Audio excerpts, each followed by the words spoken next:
Hello, everyone. Sharon here, founder of the Trainers Training Company, and welcome to today's Trainer Talk Insider with the lovely Karen Cureton. Hello, Karen. Great to Hi, see Sharon. you. Great to Lovely to see see you. you. Yeah, yeah. Now, Karen and I have known each other a long time. Karen's been in my Trainer Talk membership for years. In fact, we were just talking and saying Karen, I think, is one of my super members, which which we'll come on to. She's a Trainer Talk local leader for the East Midlands, as well as last year, the year before, she was also hosting our Trainer Talk live events as well. But as well as being a super member, she does have another business. So, Karen, tell us a little bit more about who you are, what you do.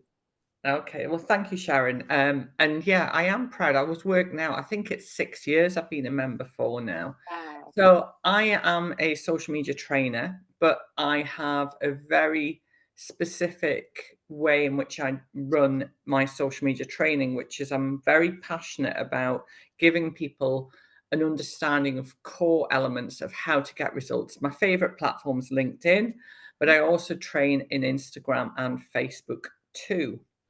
So Okay. so that's just me really in a nutshell. That's what I do. Yeah, brilliant. And how long have you been in business? Oh gosh, I worked it out the other day. My son was 3. Oh, wow. He's coming And up he's to like, what, 7. 20 now or something? He's 20 in May, yeah. So 16, 17 years. Full-time self-employed for about 15 years. Yeah. So yeah, it's been a long road. In fact, I said to somebody just yesterday, I think I'm going to write a book about things I wish I'd known when I set up my business called, I've got the title, This Yeah. Time Next Year, Rodney Will Be Millionaires. I love that. Oh my God. And so, in all of those years, then, yeah, you've had your business a long time, but that means that by now you're at this stage where you've acquired all of this kind of wisdom and experience. But, as we'll probably discover, there's still always more to learn, isn't there? When you Oh, it's a constant learning thing. I think the easy thing would be to go away and get a job. yeah. Well, we're unemployable now, right? Yeah, totally, totally. I said that the other day. I think I'm totally unemployable. So what did you do? You've had your business now for, a number of years. What did you do before that, before you became a freelance trainer and business Wow. owner? I spent, gosh, I was trying to work out how long it is. I think I spent about 15 years in new homes.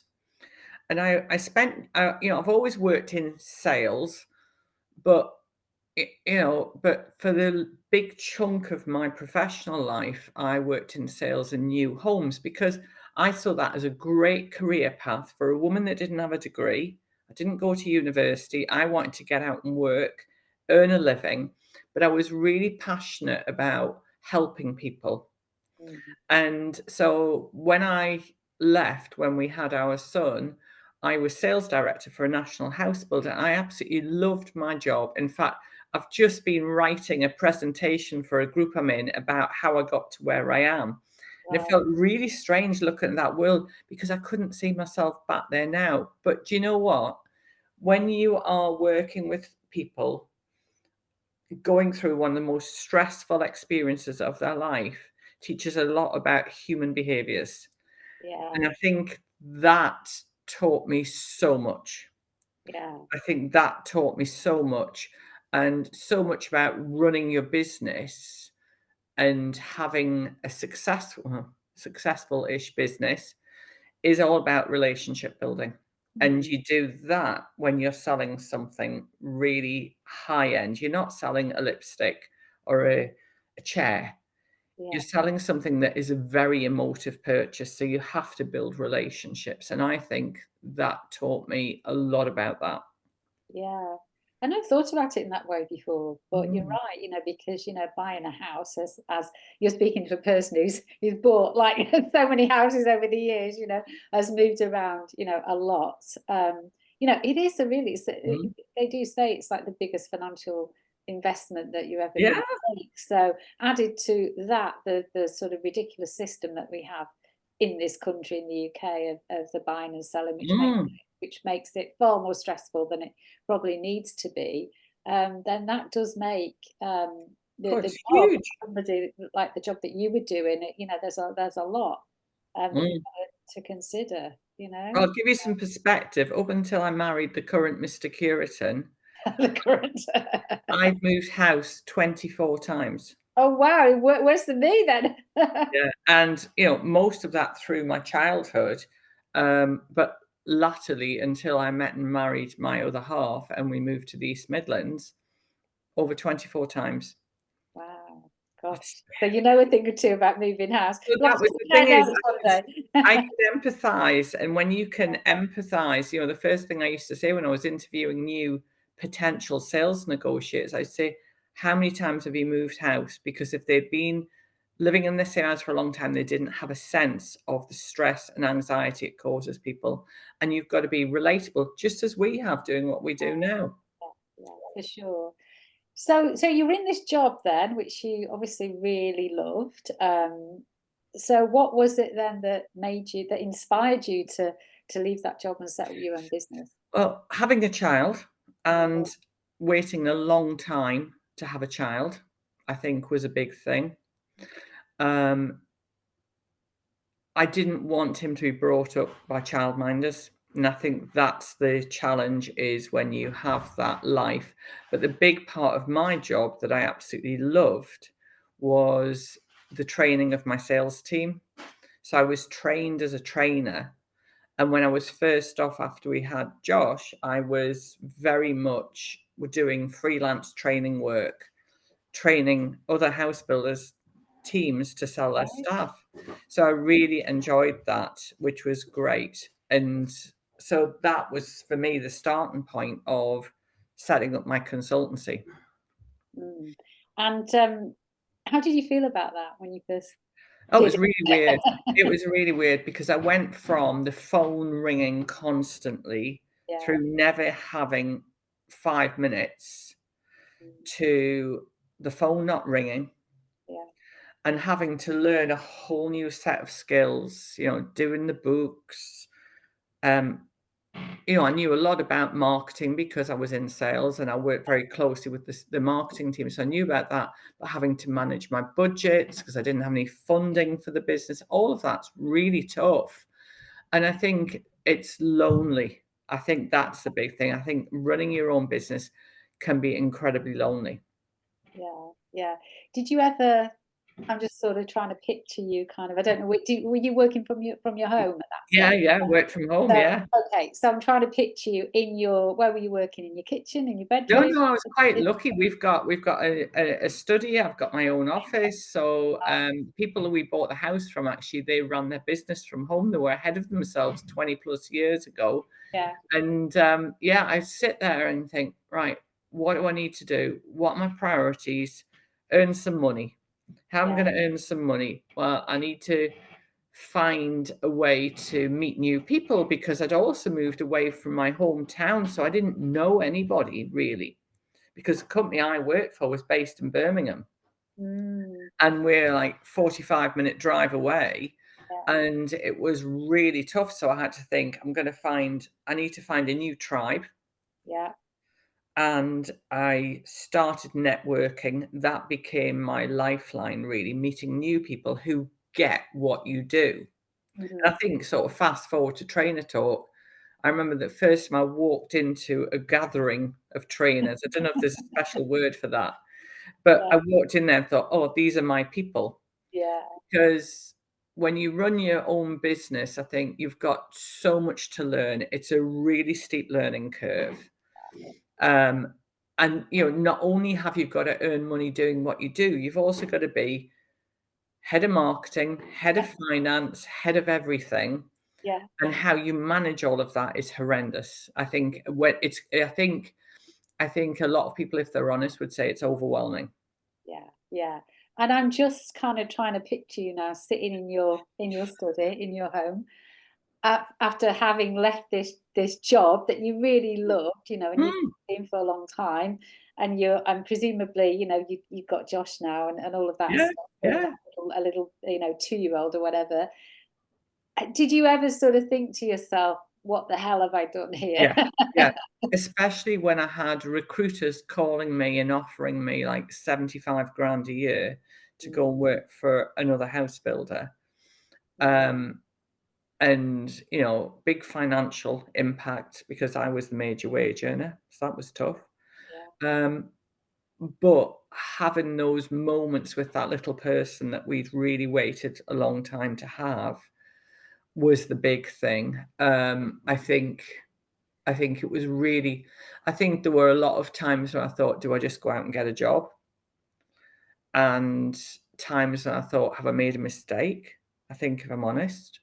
Um, but then when you start and build a new network and you start and get your first clients, um, I remember going to the most awful networking group in the centre of Leicester. I walked in there because at that point I was turning up to the opening of an envelope. I didn't have a plan. As we do, you know. I didn't have a plan for my networking.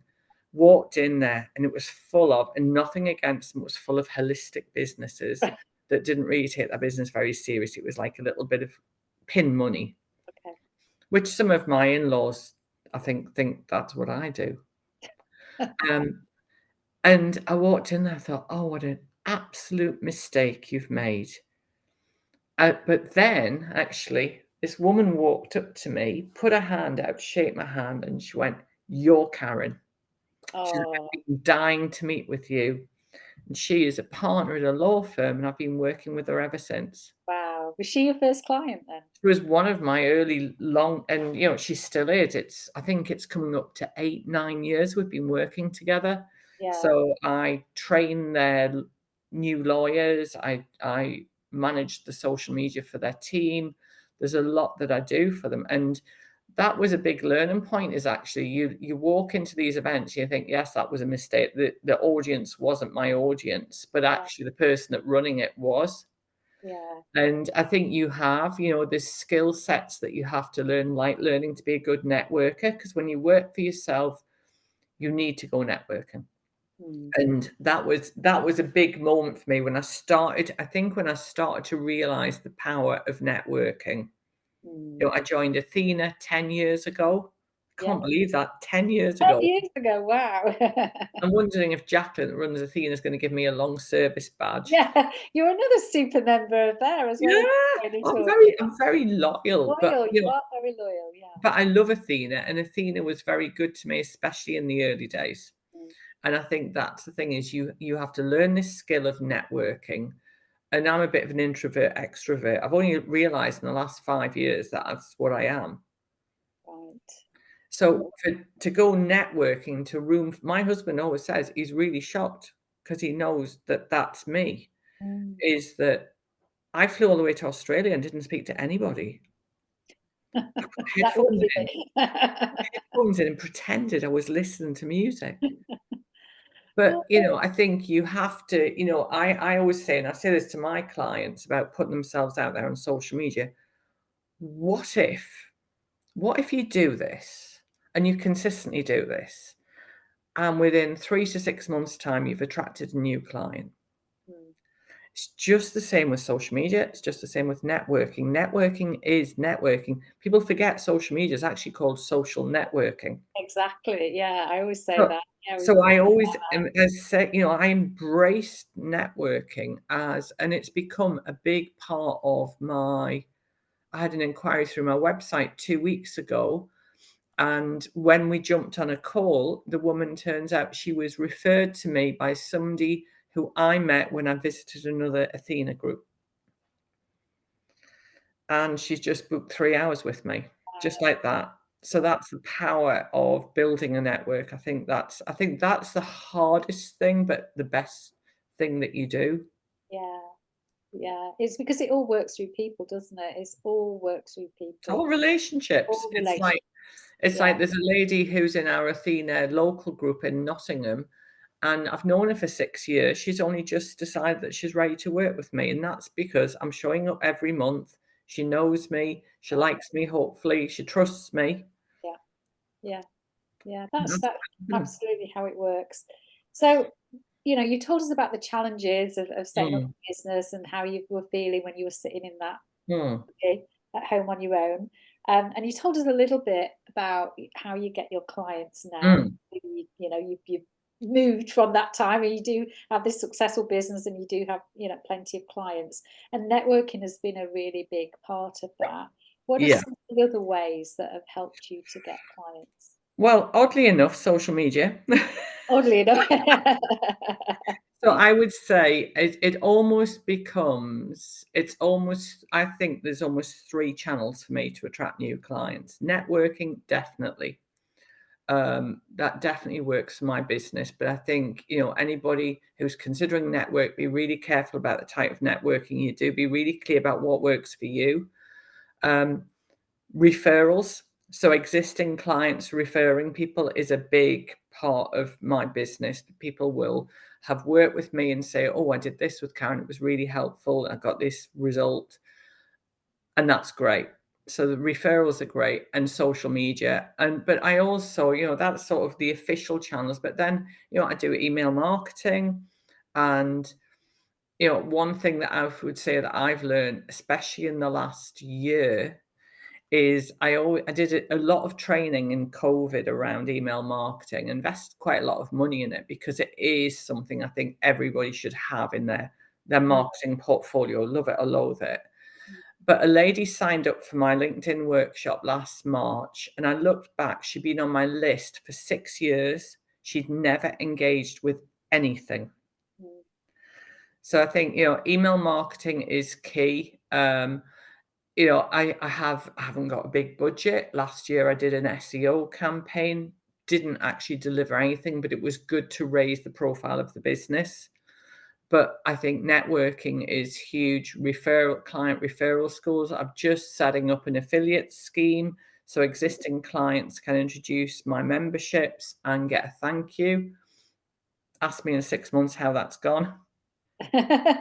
It's all of these things, aren't they? They're all, I'm a big lover of experiments. I'm kind of Mm, all about the yes. consistency, of course, but it's good to sort of experiment sometimes with different things because, I often get asked questions about, oh, do you think I should do this? Or do you think I should do that? And I'll go, well, and there'll be maybe a huge amount of kind of self-doubt around this thing that they want to do.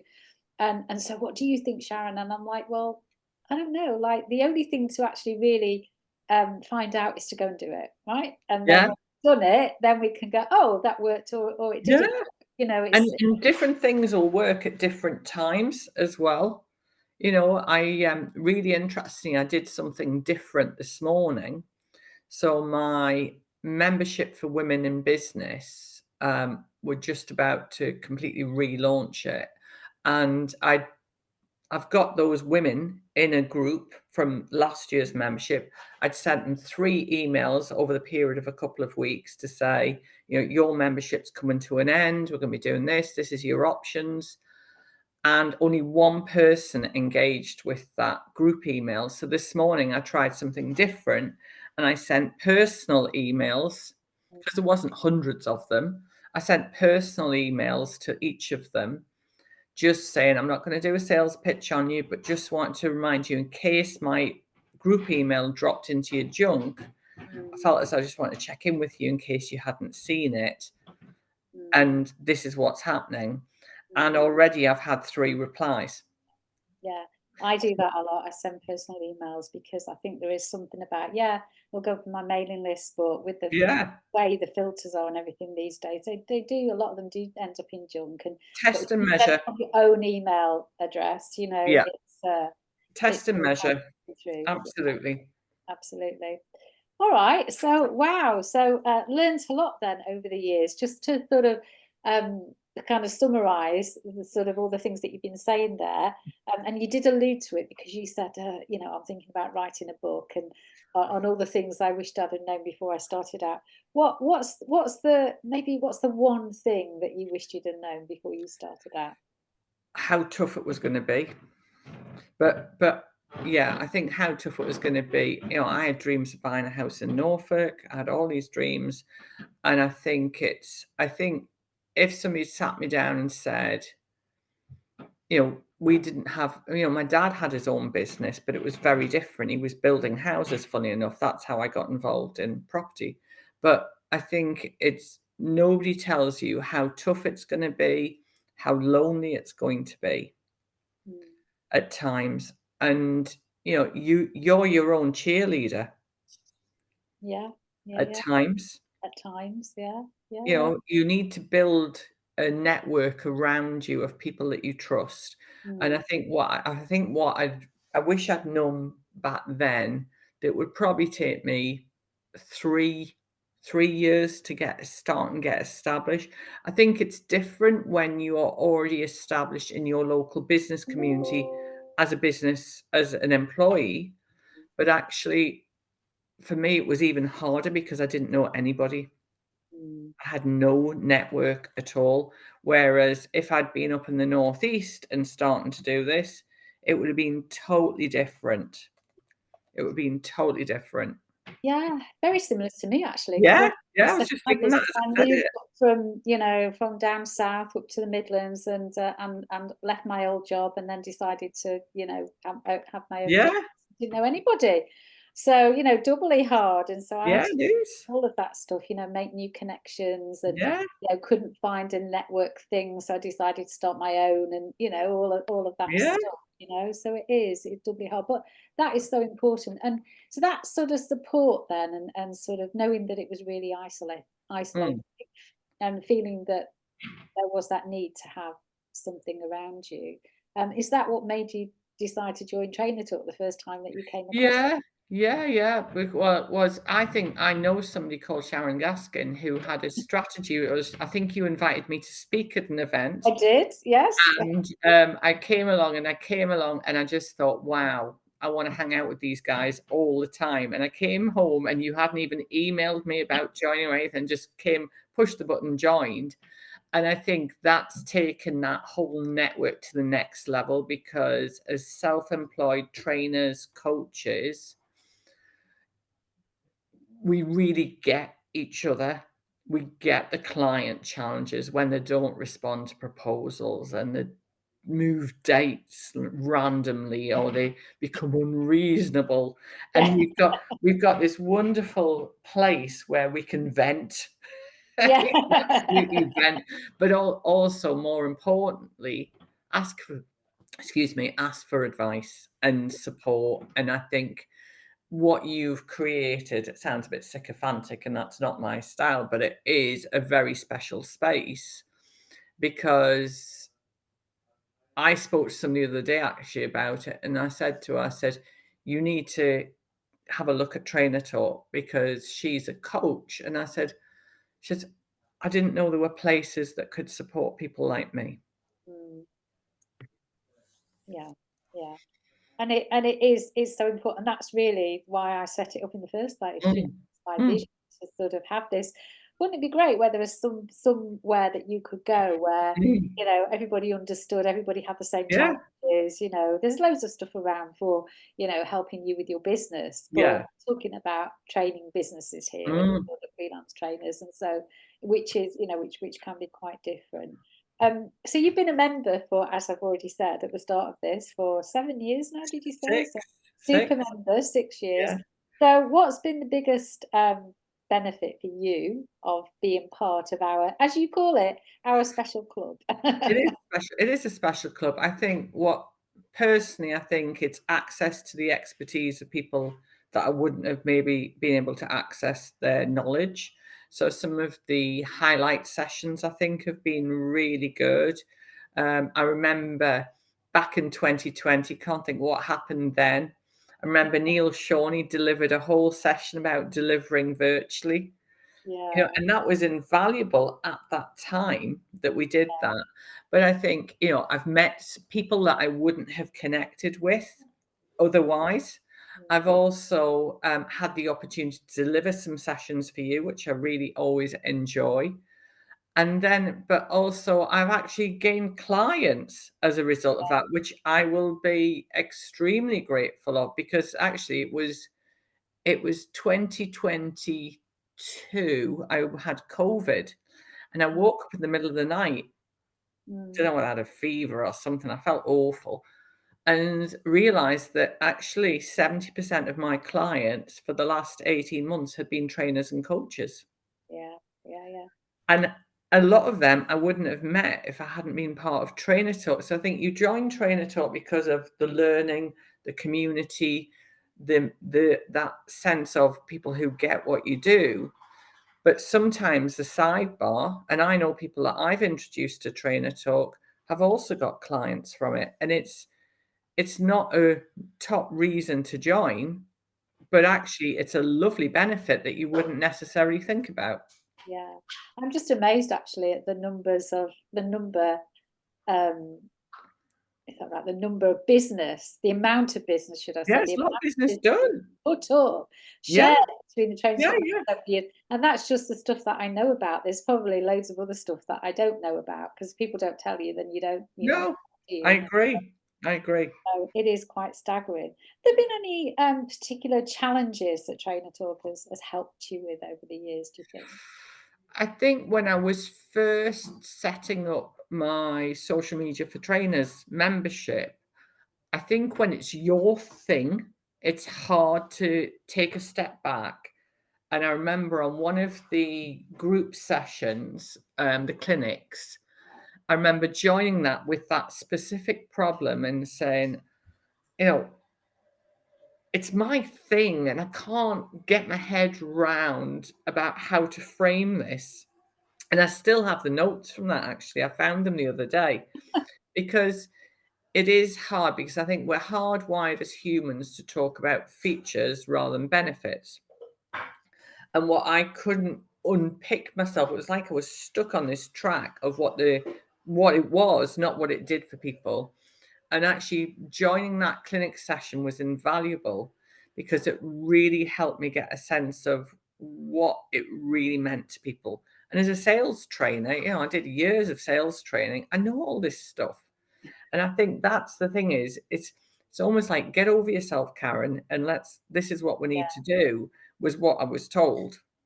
Yeah, And it was brilliant. And but I think there'll have been many. I think when we had with my locals, I've had lots of support from members sharing information. The when we do the LinkedIn pods, that's mm, always been really useful because that helps the reach of mm, your LinkedIn message. I don't get involved in it every week because I don't want to look like a bit of a sado, always asking for help. So I tend to get involved in that probably every other week if I'm around and I know I can support the other trainers because mm. it is about that supporting each other. And I think that's a really important thing. Yeah, yeah. So it's giving as well as receiving, Give isn't to get back. Absolutely. it? Absolutely. And so, if you could describe Trainer Talk in 3 words, what would it be? Community, Yeah, support, and learning. yeah. Lovely. I think you nailed it there. Absolutely And I nailed and it. I did think about this the other day because I always talk about it as our special club because it Yeah, does feel like a special place. And we've got some people I think like probably like me will be there till we retire. yeah, And I think it is, but it's that sense of community. We've got the mighty networks where we can post in, we've got a LinkedIn group, we've got so many places where we can reach out and ask for help. And I think support is a big thing, but also learning. And sometimes it's learning about topics that you didn't think you needed to learn about. yeah, yeah. We had a really fascinating one on I know you weren't there, Karen, on Friday, but catch up with the recording. So we had Helen Joy who was talking about creating psychological safety with clients, Um, and that was really interesting and so many things that that you'd not even thought about. And yeah. all about how, yeah, it's sort of, repeat business is the holy grail, isn't it? And creating that sense of safety Mm, is sure. one of the reasons why people come back to you Yeah. again. So And I think that's the thing that's is people don't, I think I've only ever scratched the surface of all of the knowledge that's in there. But it's there if you need yeah, it, and that's what's absolutely, brilliant about it. absolutely. All right. So last question or last couple of questions before I let you go. What would you say to somebody who is considering joining trainer talk, because we do get a lot of lurkers, a lot of people Oh, thinking people about do, it, and though. you know. People do, people do. I get it in my communities. I think if you're a trainer or a coach and you're freelance, it's a no-brainer. Mm, Quite simply, it's a no-brainer because nobody else, like I said earlier, nobody else gets what we do and the challenges of what we do. It's, yes, being self-employed one thing, but self-employed trainer and coach is a whole other set of challenges. And I would say it's a no-brainer. Join, but make sure you put, I think I'm going to add a clause in that, which yeah, is join, but put aside maybe an hour a week yeah, to explore all of the resources that are there. yeah, yeah. Because you've got to show up, really, haven't you? Yeah, it's like, Those it's like kind of, gym yeah, membership. yeah, exactly. And the opportunities to make those connections, to deepen those connections, Mm. to you know, allow people to refer you to others, all Yeah, of that exists, but it's not going to happen unless you it's not show up magic. or get It's to not know me, magic. you know. So it's like any sort of community, isn't it? You know. So wonderful. So Karen, how can people find out more about you and all of the wonderful things you do in the world of social media training? Well, I mean, fortunately, I've got a really unusual last name, Cureton. So find me on LinkedIn. It's my favorite place. It's where I hang out. Find me on LinkedIn, Karen Cureton, or visit my website, Cureton Consulting. I'm there. I'm everywhere. You know, it's what I do. And I've got loads of free resources actually on my website that I'm starting to, just in the process of adding a load of free resources where people can access free training as well. Brilliant. Wonderful. Well, you know, I'd highly recommend if you're watching this and you haven't come across Karen before, then head over to her website. She's got loads of brilliant stuff over there. She really does know her stuff on social media. She's our go-to person in Oh, the thank trainer talk you. community. And that's why she's scooped up loads of us as her clients, which is amazing. All right, Karen, I will let you go. Thank you so much for sharing your Thanks, Sharon. love listening to your stories. Listen to you all day. Oh, Um, bless. and we'll see you all again soon. Take care. Bye. Thanks. Bye.